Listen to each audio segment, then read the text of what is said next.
കൊടൈക്കനാൽ വന്നിട്ട് ഞങ്ങൾ ആദ്യം പോയത് പില്ലർ റോക്സ് കാണാൻ വേണ്ടിയിട്ടാണ്.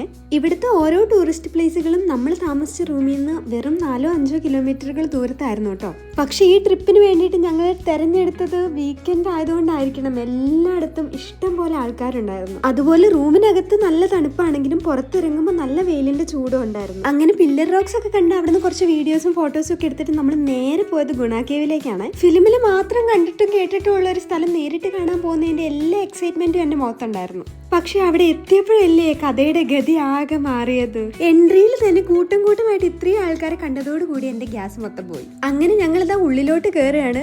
കയറി കുറച്ച് മുന്നോട്ട് നടന്നപ്പോഴേക്കും ഗുണക്കേവിന്റെ ഉള്ളിൽ നിന്ന് സുഭാഷി എന്ന് വിളിക്കുന്ന വെച്ചാൽ എൻട്രി വരെ കേൾക്കായിരുന്നു. സംഭവം സീ സൈറ്റിങ്ങിന് വന്നതാണെങ്കിൽ ഇതിന്റെ ഉള്ളിൽ കയറിയപ്പോൾ ഒരു ഉത്സവപ്പറമ്പിൽ വന്ന പ്രതീതിയായിരുന്നു. എന്തായാലും വന്നു പോയില്ലെന്ന് വിചാരിച്ചിട്ട് കണ്ട ഗുഹകളിലേക്കൊക്കെ ഞാൻ പാളി നോക്കുന്നുണ്ടായിരുന്നു. പക്ഷെ ഒന്നും കാണാൻ പറ്റിയില്ല.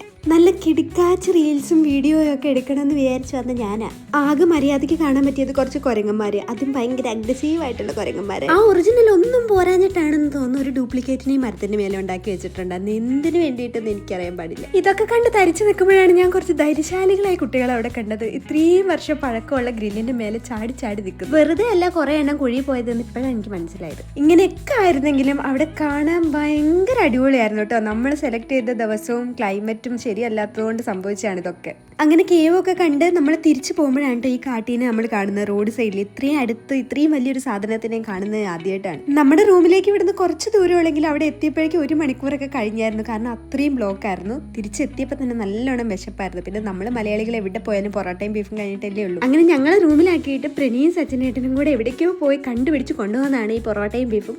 അത് നല്ല മാക്കം വെട്ടി വിഴുങ്ങി ആസ്വദിച്ച് സിനിമയൊക്കെ കണ്ടിട്ട് എപ്പോഴാണ് കിടന്നുറങ്ങിയെന്ന് ഞങ്ങൾക്ക് തന്നെ അറിഞ്ഞൂടാ. ഇത് പിറ്റേ ദിവസം രാവിലത്തെ സീനാട്ടോ. എണീറ്റ് ഫ്രഷായി പൂമ്പാറയാണ് നമ്മുടെ ഇന്നത്തെ ലക്ഷ്യം. രാവിലെ നേരത്തെ ഇറങ്ങിയിട്ട് പോലും റോഡിലൊക്കെ ഭയങ്കര ബ്ലോക്കായിരുന്നു. അതുകൊണ്ട് അധികം സ്ഥലങ്ങളിലൊക്കെ പോകാനുള്ള മൂഡ് ഞങ്ങൾക്ക് പോയി. സോ പൂപ്പാറ വില്ലേജ് മാത്രം കണ്ടിട്ട് അവിടുന്ന് കുറച്ച് വെളുത്തുള്ളിയൊക്കെ വാങ്ങി ഞങ്ങൾ നേരെ മല ഇറങ്ങി. ചില യാത്രകൾ അങ്ങനെയാണ് കേട്ടോ. നമ്മൾ പോകുന്ന ഡെസ്റ്റിനേഷൻ ചിലപ്പോൾ നമുക്ക് ഓക്കെ ആയിട്ടില്ലെങ്കിലും ആ യാത്ര തന്നെ ഒരു കഥയായിട്ട് മാറുമെന്നാണ് എനിക്ക് മനസ്സിലായത്. അപ്പോൾ അത്രയേ ഉള്ളൂ. അടുത്ത വീഡിയോയിൽ കാണാം. ബൈ.